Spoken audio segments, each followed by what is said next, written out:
Первая неделя октября позади. Давайте обсудим с вами, что самого важного произошло. Всем привет! На календаре 6 октября. И с вами, как всегда, Руслан Дивеев с новой сводкой с войны. В начале недели был окончательно захвачен город Угледар. За эту неделю я встречал несколько статей в украинских СМИ, которые цитировали украинских солдат.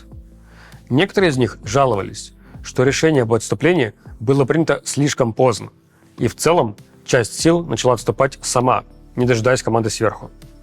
Не знаю насчет команды сверху, но вот про «слишком поздно» я подтверждений за эту неделю так и не увидел. Обычно, когда в контексте окружения городов говорят про слишком поздний отход, имеют в виду ситуацию, когда заметная часть солдат не успевает выйти по имеющемуся отходному пути, попадает в окружение, в плен или погибает. Подобную ситуацию мы видели во времена штурма Авдеевки. К юго-востоку от Авдеевки находился укрепрайон «Зенит», сформированный на базе бывшей части ПВО.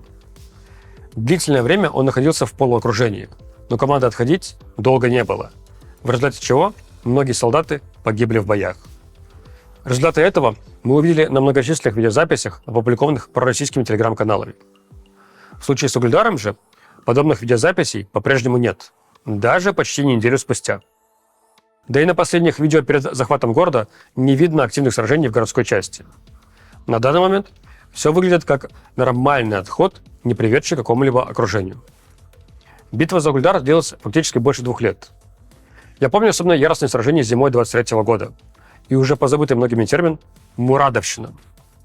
Этот термин появился от фамилии генерала Рустама Мурадова, в те времена командующего группировкой войск «Восток», которая и вела бои на этом направлении. Из-за плохо подготовленных штурмов в направлении Угледара подразделения морской пехоты из 155-й и 40-й бригад потеряли не меньше 1000 солдат и большое количество бронетехники. Считается, что именно из-за этого его сняли с должности в конце марта 23 года. Хотя сначала он получил повышение в генеральском звании. Чем же так важен был Угледар для российских войск?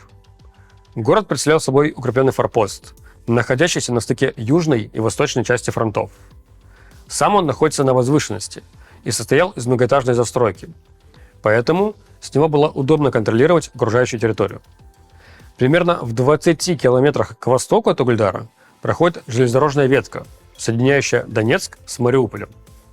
Россия давно хочет восстановить этот участок железнодорожного пути, чтобы тем самым наладить постоянное снабжение своих войск на юге оккупированной территории.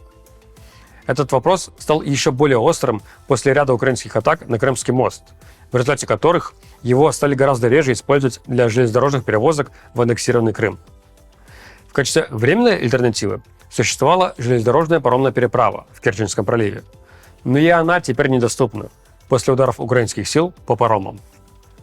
В результате интенсивных боев за 2 с лишним года город Угледар был превращен в руины и фактически стерт с лица земли, как и многие другие города, захваченные Россией.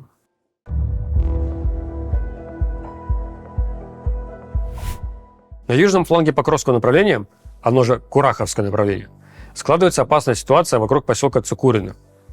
Он находится в полуокружении и, скорее всего, к следующей итоговой сводке будет уже захвачен. Также российские войска продолжают медленно закрывать карман к западу от поселка Невельское, который был сформирован еще в конце августа. И вот с тех пор, очень медленно, но они двигаются на запад. На Покровском же направлении отмечен очередной случай расстрела военнопленных. Произошло все недалеко от поселка Николаевка, находящегося к северу от Новогродовки. На кадрах, снятых беспилотником с тепловизором, мы видим, как 3 солдат выводят из окопов или лесопосадки как минимум 10 человек. Затем они выстраивают их в шеренгу и расстреливают. Поскольку мы видим только тепловые сигнатуры людей, невозможно увидеть их форму или какие-то другие отличительные признаки, позволяющие понять, кто есть кто. Изначально видео появилось в украинских телеграм-каналах. Украинская прокуратура утверждает, что казнены были именно украинские солдаты, 16 человек. Открыто досудебное производство. Проводится расследование. Позднее ряд пророссийских телеграм-каналов опубликовал то же самое видео и заявил, что наоборот, это украинские военные расстреливают российских солдат. Николаевка находится на передней линии фронта. Соответственно, там российские силы наступают, а украинские обороняются. И обстоятельства видео похожи именно на это. что к обороняющимся в окопах солдатам подошли атакующие. Затем взяли их в плен и казнили.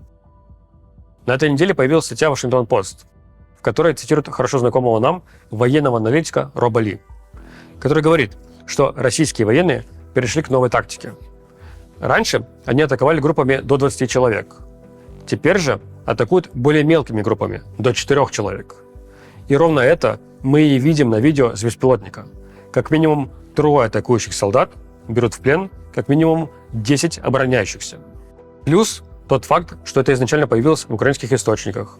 А вряд ли бы российские силы утаивали бы кадры расстрела своих солдат. Все это приводит меня к предварительному выводу, что это именно российское военное преступление.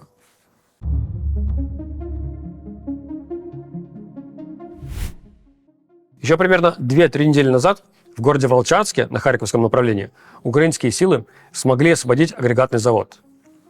Это стало понятно благодаря кадрам с нанесением авиаударов российской авиации по территории завода. И вот на этой неделе была предпринята очередная попытка штурма завода. По заявлениям украинской стороны, в атаке участвовало 17 мотолык. Это такие гусеничные боевые машины-транспортеры, которые официально называются МТЛБ, а также 3 танка. Атака была отбита. Российские военные понесли потери. Есть много кадров, снятых беспилотниками, на которых мы видим разбитые мотолыги и лежащие на них тела российских солдат. В кадр попадает где-то порядка 2 десятка тел, я бы так сказал. ВСУ же заявляют до 100 человек убитыми и 25 ранеными, а также 16 уничтоженных мотолыг. Видимо, армию России этот завод привлекает не только своими мощными сооружениями, но и фактом нахождения на берегу реки Волча. Держать оборону по реке сильно проще, поэтому им нужен завод. Ну и фактор отчетности сыграл свою роль, скорее всего. За эту войну мы много раз слышали от российских солдат, как их посылают отбивать утраченные позиции, что часто делается только для того, чтобы не пришлось докладывать наверх о таких отступлениях. К тому же Волчанск – это направление работы группировки войск «Север», которой командует небезызвестный нам генерал Лапин. История показывает, что для него победа превыше всего, даже если это пировые победы. И ради них он готов идти на любые потери в технике и солдатах. В этом он составил бы серьезную конкуренцию генералу Мурадову.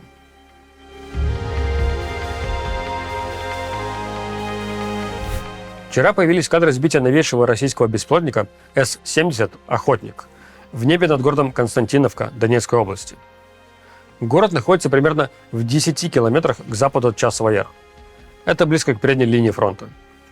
На опубликованных кадрах мы видим 2 объекта, летящих на достаточно большой высоте.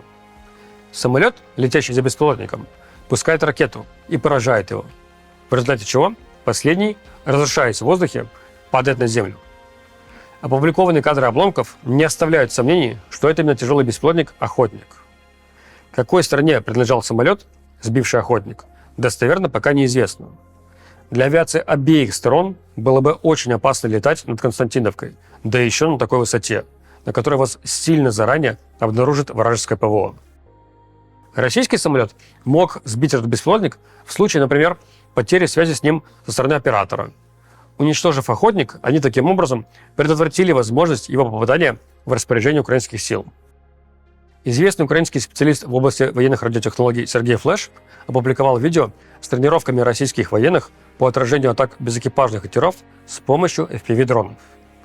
Идея в том, чтобы запускать дроны с вертолетов, кружащих над акваторией Черного моря. В таком случае оператор дрона, находясь в том же самом вертолете, может быстрее и эффективнее поразить безэкипажный катер, нежели пулеметчик экипажа вертолета. Война дала большой буст развитию технологий и способов применения беспилотников. Во многом их история повторяет историю военной авиации. Помимо разведывательных, ударных беспилотников, а также дронов-бомбардировщиков, существуют также дроны-перехватчики, они же зенитные дроны, задача которых – обнаружить и сбить летящий на большой высоте разведывательный беспилотник. Существуют дроны-ретрансляторы, обеспечивающие связь беспилотника с оператором на большом расстоянии. Есть беспилотники-телеуказатели, которые лазером подсвечивают цель для высокоточных боеприпасов. Наконец, есть зажигательные беспилотники, придуманные украинскими инженерами, которые поливают посадки с российскими военными термитной смесью, вызывая очаги пожаров. Кстати, последние уже скопировали себе российские разработчики. Хотя пока что знания химии, видимо, их подкачали. Потому что на кадрах применения таких российских беспилотников мы видим куда более скудный поток сбрасываемого зажигательного вещества. Пытаясь защитить свои разведывательные беспилотники от дронов-перехватчиков, российские военные стали наносить на них украинскую маркировку. Например, тактический знак в виде треугольника, который используется украинскими военными в Курской области. Или опознавательные знаки ВВС Украины в виде ронделя. Это такая круглая маркировка, обозначающая принадлежность летательного аппарата к той или иной стране.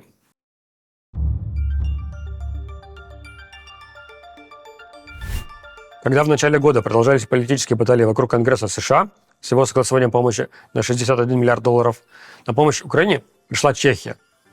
Так появилась чешская инициатива по закупке боеприпасов за пределами Евросоюза. К этой инициативе присоединилось как минимум 18 государств, которые договорились совместно финансировать закупки артиллерийских боеприпасов. В конце июня появились сообщения, что Украина получила уже 50 тысяч боеприпасов в рамках этой инициативы. В июле президент Чехии заявил, что в этом и следующем месяце они отправят по 50 тысяч боеприпасов в Украине, а с сентября будут отправлять от 80 до 100 тысяч боеприпасов в месяц до конца года. Итого должно было получиться 150 тысяч боеприпасов за лето и еще как минимум 160 тысяч за сентябрь и октябрь. Все вместе 310 тысяч боеприпасов. На днях посол Украины в Чехии заявил в интервью, что на данный момент Украина получила чуть больше 160 тысяч боеприпасов в рамках чешской инициативы. Почти вдвое меньше, чем должно было быть. Мы в CIT август и сентябрь удивлялись, почему украинские военные опять сообщают о нехватке боеприпасов, о серьезном превосходстве в артиллерии российской стороны. Ну как так-то? Мы же помним, как в начале лета они наоборот говорили, что благодаря этой инициативе перекос в количестве боеприпасов сильно сократился. Ну и вот вам ответ. Неспособность западных союзников держать свои же обещания. В целом, ход всей войны, то, к чему она пришла, где мы находимся сейчас, в первую очередь обусловлен не какими-нибудь ошибками военного командования Украины, а медлительностью, запоздалостью поставок военной помощи, ограничениями по применению оружия и неспособностью держать возложенные на себя обязательства западными союзниками. Вот такие выводы у нас на этой неделе. Встретимся с вами через 7 дней. До встречи. Пока.